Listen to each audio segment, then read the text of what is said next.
आपका प्रेगनेंसी का 8वां हफ्ता चल रहा है। एक बार डॉक्टर के पास आप विजिट कर चुके हो। एक अल्ट्रासाउंड रिपोर्ट आपके हाथ में है। अल्ट्रासाउंड रिपोर्ट में हार्ट रेट सही बता दिया गया है और एम्ब्रियो का ग्रोथ भी सही हो रहा है। आपने फॉलिक एसिड लेना शुरू कर दिया और ये 8वें हफ्ता में अभी आपको जानना है कि 8वें हफ्ते में बेबी का क्या क्या चेंजेस होता है। आइए जानते हैं।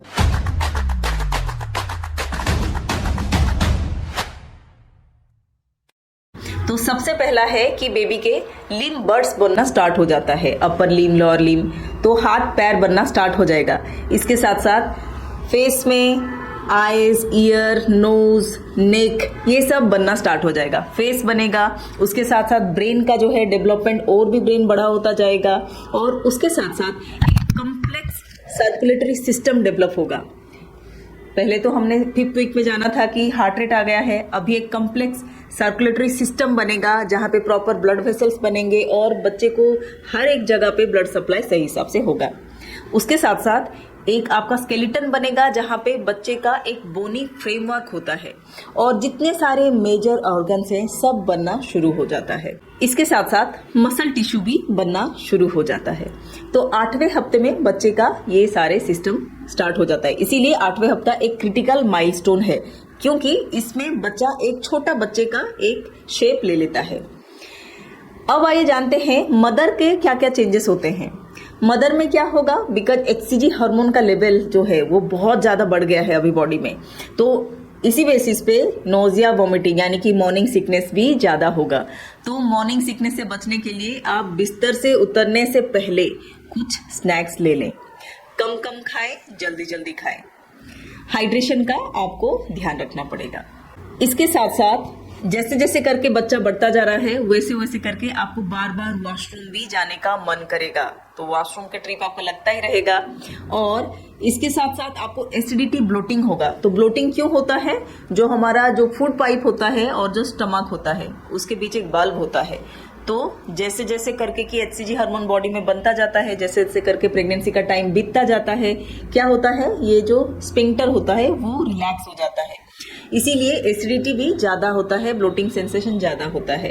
तो ये सारे सिम्टम्स जो है, बिकॉज HCG हार्मोन बढ़ गया है तो ये सारी चीजें ज्यादा होंगे। उसके साथ साथ ब्रेस्ट में टेंडरनेस जो भी हो रहा था वो भी आपको ज्यादा फील होगा। जितने सारे आपके सिम्टम्स जो 5th वीक में थे, अभी ये सारे के सारे ज्यादा हिसाब से दिखाई देंगे। ये सारे सिम्टम्स अगर होते हैं तो 8 वीक्स में आपको क्या करना चाहिए, कैसे आप मैनेज करोगे अगर आपका प्रेगनेंसी 8वें हफ्ता में चल रहा है।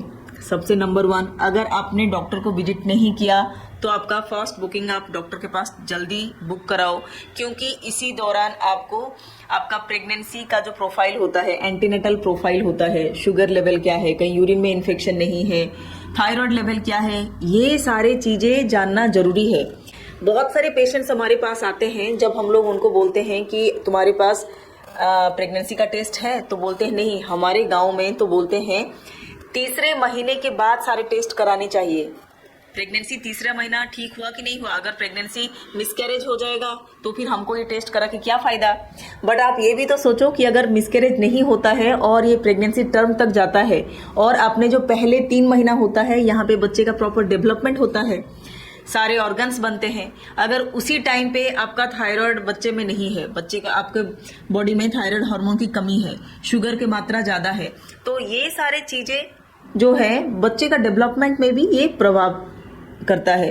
तो इसीलिए आपको फर्स्ट ट्राइमेस्टर में ही आपका प्रेगनेंसी प्रोफाइल हो जाना चाहिए। तो सबसे इम्पोर्टेंट है कि आपको पता होना चाहिए कि आपका यूरिन में इन्फेक्शन नहीं है, आपका ब्लड शुगर लेवल ठीक है, थायराइड हार्मोन आपके बॉडी में नॉर्मल है और किसी भी टाइप का HIV इन्फेक्शन नहीं है, हेपेटाइटिस इन्फेक्शन नहीं है।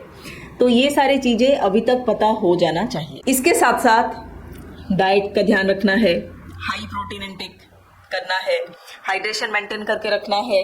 जैसे हमने पिछले वीडियो में देखा था, आपको एटलीस्ट 8 से 10 ग्लास पानी लेना चाहिए। इसके साथ साथ आपको आपका जो नींद का कितना मात्रा होना चाहिए, हम लोग मोस्टली बोलते हैं 8 से 10 घंटे सोना चाहिए। आपको बीच बीच में दिन में भी छोटा छोटा नैप लेना चाहिए, बिकॉज इसमें जितना आप रेस्ट करोगे बच्चे को ब्लड सर्कुलेशन उतना बढ़िया होता है।